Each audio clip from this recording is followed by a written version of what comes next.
If you're looking to start an argument with a Zelda fan, tell them the timeline doesn't matter.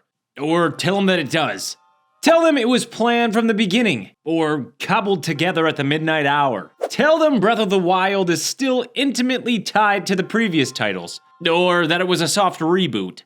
Love it or hate it, for years the timeline was the holy grail to Zelda fans who wanted to intricately piece together every detailed scrap to uncover a grander, all-encompassing narrative. Well, until Nintendo officially released it. And then maybe realized that was a mistake. The history of the timeline is just as tumultuous as the timeline itself. I like to talk about the timeline as it currently exists, dispel some of its misconceptions, and though I think it still has its merits, I'd like to suggest a new way of looking at how the games in the series relate to one another, and you'll never guess how it connects to the Zonai. It goes without saying that the Zelda timeline is weird. It also goes without saying that with the release of more games, it evolved from being simply a chronology to something way more complicated. Though there is a very clear and direct connection between the first 5 games, The Legend of Zelda 2: Ocarina of Time, as described in official sources like the game manuals, eventually Ocarina of Time's time travel shenanigans split the timeline, something theorized about prior to its official release, into an adult and child era. Then, in addition to the one that already existed, Nintendo released a sequel to Ocarina of Time. Then, another one. Then, let me check something here.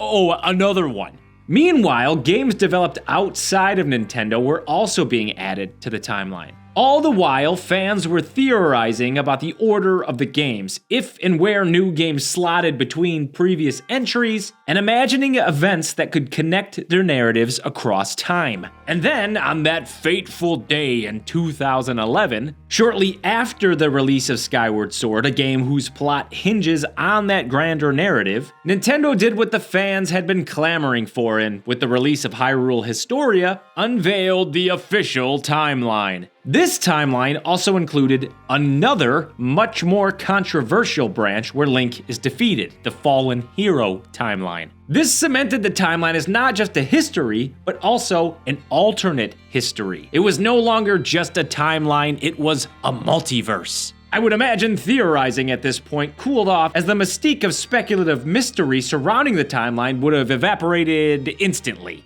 Someone should let me know because, admittedly, at this point in my Zelda fandom, I had no idea what the timeline even was. I played the games, I loved the games, but I certainly wasn't on message boards or interacting with other Zelda fans in a way that would even alert me to the existence of something like the timeline. I didn't even know people thought the formula was getting stale. I loved Skyward Sword. The timeline got even messier when later iterations swapped the position of some games. Then, further compounding the issue, Nintendo seemingly reneged on this contract with the fandom, refusing to elaborate on the placement of the Era of the Wild games so as not to ruin the mystery, while simultaneously including elements from all the timeline branches and setting them so far into the future as to effectively have no meaningful connection to previous games, now comfortably ensconced in the period known as the Era of Myth. As such, the timeline has ballooned from a simple history to a history and an alternate history and a disconnected history.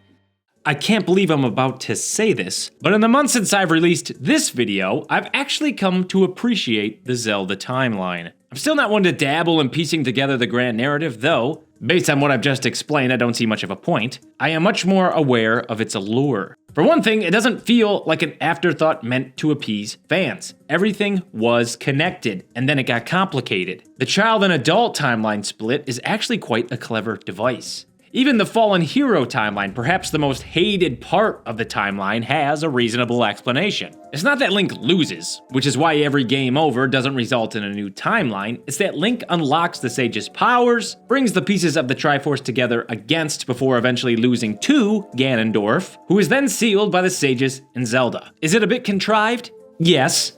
Does it work? Yeah, it kinda does. Regardless, the magic of the timeline is that it matters as much or as little as you want it to. Each game is meant to stand alone, but they also connect to others. Even I, a long-time timeline hater, think that the many sequels to Ocarina of Time are better games narratively because they are sequels to Ocarina of Time. But I also think they're great in their own right. Both can be true. However, what has become increasingly clearer to me is that the timeline is no longer a fruitful or thought-provoking endeavor. What I see is much like the African humid period, when the Sahara Desert was lush with forests and grasslands. This is true, by the way, and is an interesting bit of natural history, but it is so far removed from current conditions as to be effectively useless information. Attempts are still being made to connect to Zelda's green past, in the form of wild leaps of logic leading to, at best, timelines that merge branches, or timelines reconfigured into a single branch, or timelines that add even more branches. And at worst, the creation of imagined scenarios that fall across a broad spectrum of plausibility that have no real evidence, but are details people want to be true. Those are of no particular interest to me. Even less so if the timeline is going to be openly debated. The concrete, official timeline Nintendo produced has to be contended with. In a series about mystery, perhaps the worst thing Nintendo could have provided was definitive answers. So I'd like to suggest a new way to relate the Zelda games to each other.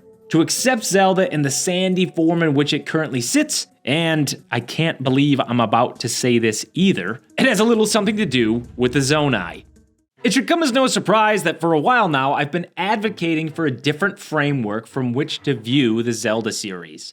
A framework that emphasizes patterns and archetypes and pulls from that great cauldron filled with the soup of story. From this perspective, the grander Zelda narrative is not a linear chronology, but something much more dynamic. Let me show you. Remember this? This is the Zonai swirl, a spiral. And it is inadvertently the shape on which the overlapping and unique patterns of the Zelda franchise can be arranged. Sort of. I also said this method would be more dynamic, so let's extrude this swirl into a helix, like the light coming out of Tears of the Kingdom's shrines.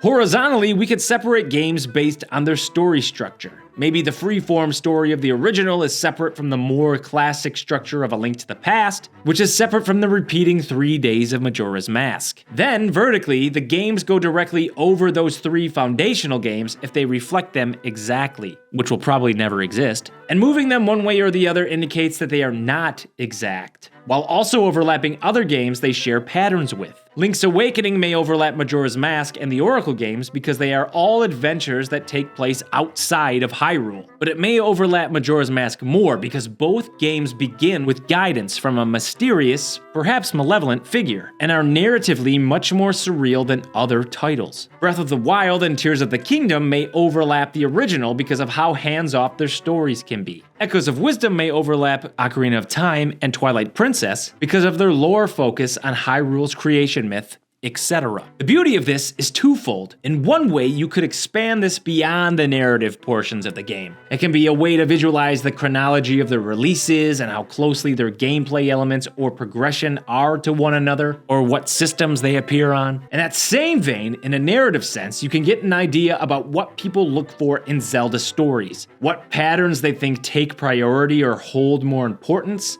and which games they think have the most overlap. To me, this is infinitely more interesting because it not only tells the story of Zelda in a unique way, it gives an idea about what each person values about Zelda. Not only do you learn something about Zelda, you learn something about the person you're discussing Zelda with. Maybe one person thinks there is a large overlap with Tears of the Kingdom and Ocarina of Time because of both their Ganondorfs pledging false fealty to the king. Maybe Tears of the Kingdom is a lot like Minish Cap because both of the new races which bestow upon Link his power are said to have come from the sky. Maybe it overlaps both of those, and Twilight Princess, and so on. You could also recreate the original timeline in these horizontal and vertical divisions if you so choose. The point here is not to downplay the importance or significance of the timeline. It is a past worth honoring, but it may also be fun to understand what others consider to be the essence of Zelda. How would someone's spiral who emphasizes puzzles differ from someone's spiral who emphasizes freedom? The games can still stand alone, and the details can still matter, and how they're ordered on the spiral can point to their in-game chronology or real-world chronology or whatever you so choose. In this way, that sense of mystery can return to the series because it isn't so much about the answers or making up events in between games, but about the in-game details and the evidence, the patterns, and the cycles that link the games to one another. But maybe I'm looking into this too much. Maybe folks are much more interested in an in-universe history that points to each game being related, no matter how convoluted, even though we've been through this before and we've asked for this before, and when Nintendo gave it to us, was it really worth it? Were the answers worth sacrificing the mystery? In the spirit of Zelda, I'd say resoundingly, no. But what do you think?